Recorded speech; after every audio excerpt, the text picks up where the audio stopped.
السلام علیکم فرینڈس۔ تو آج کی اس ویڈیو میں ہم سوال دیکھیں گے، 5 سوال سیکھیں گے، ٹھیک ہے۔ تو چلیے پہلا سوال شروع کرتے ہیں۔ مد عارض کب ہوگا؟ ٹھیک ہے، مد عارض کیا ہوتا ہے؟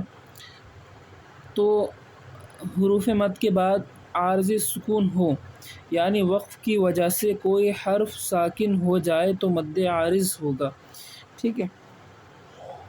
جیسے ہوتا ہے مسلمون، ہے نا، تو وہاں پہ مسلمون میں کیا ہے؟ واو مد ہے، واو مد کے بعد کیا ہے؟ وہاں پر کیا ہو رہا ہے؟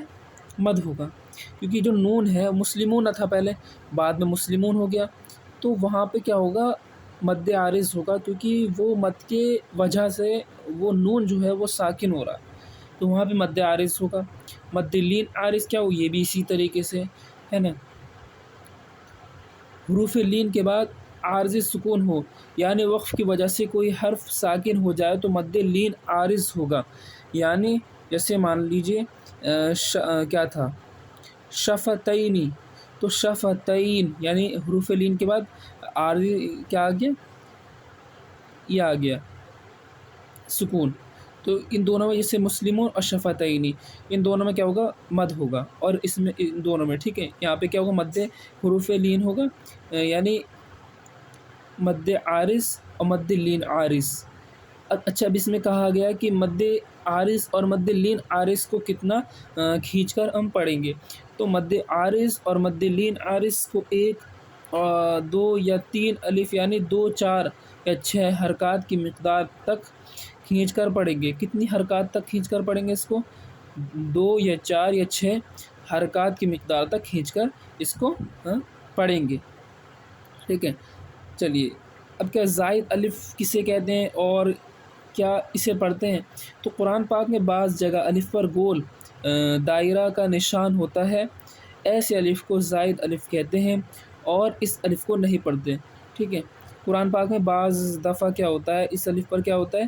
ایک چھوٹا سرکل سا بنا رہتا ہے، اس کا مطلب ہوتا ہے کہ جو الف ہے اس کو نہیں پڑھنا ہے، ٹھیک ہے۔ بعض دفعہ یہ نہیں ہوتا ہے، تو وہاں پر ہمیں سمجھنا ہے، ٹھیک ہے۔ اس سے پچھلی ویڈیوز میں نے بتایا تھا کہ جیسے انا ہوتا ہے، انا میں کیا ہوتا ہے؟ اگر اکیلے آئے گا تو نہیں پڑھیں گے، جیسے ولا انا عابد ما عبدتم، تو انا میں یہ دائرہ نہیں ہے، تب بھی ہم اس الف کو نہیں پڑھتے، ٹھیک ہے، وہ رول ہے۔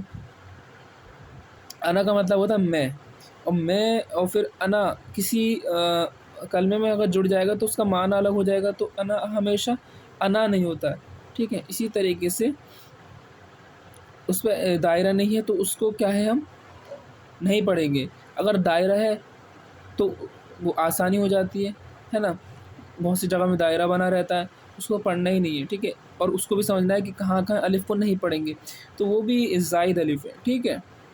اسی طریقے سے دنیا، بنیا، سنوان، ٹھیک ہے، یہ نا بنیان، سنوان، قنوان کے نون ساکن میں کون سا قاعدہ ہے؟ تو یہاں پر آپ کو بتانا ہے، یہاں پہ میں بتا دیتا ہوں تھوڑا سا۔ ان چاروں کلمات میں نون ساکن کے بعد حروف یرملون ایک کلمے میں آنے کی وجہ سے ادغام نہیں بلکہ اظہار مطلق ہوگا، اس لیے ان کلمات میں غنہ نہیں کریں گے۔ تو کیا مطلب ہوا کہ نون ساکن یا تنوین کے بعد اگر حروف یرملون جو ہے اسی کلمے میں ہوگا تو ہم کیا کریں گے؟ وہاں پہ غنہ نہیں کریں گے، بلکہ کیا ہوگا وہاں پر؟ اظہار مطلق۔ اظہار مطلق کیا ہوتا ہے؟ یعنی وہاں پر ہم اظہار کر کے پڑھیں گے، جیسے دنیا، دنیا نہیں پڑھیں گے، دنیا، بنیا، سنوان، اس طریقے سے وہاں پر ہم غنہ نہیں کریں گے، ٹھیک ہے۔ آج کی ویڈیو میں اتنا ہی۔ میں نے کیا کیا بتایا آپ کو؟ مد لین عارض، مد عارض، زائد الف اور دنیا، بنیا، سنوان میں ہم غنہ کیوں نہیں کریں گے؟ وہاں پہ حروف یرملون، نون ساکن کے حروف یرملون اسی کلمے میں آ رہا ہے، اس کی وجہ سے ہم وہاں پر اظہار مطلق ہوگا۔ اس ویڈیو کو لائک، شیئر، سبسکرائب کریں تاکہ نوٹیفیکیشن اس طریقے کا آپ کو ملتا رہے۔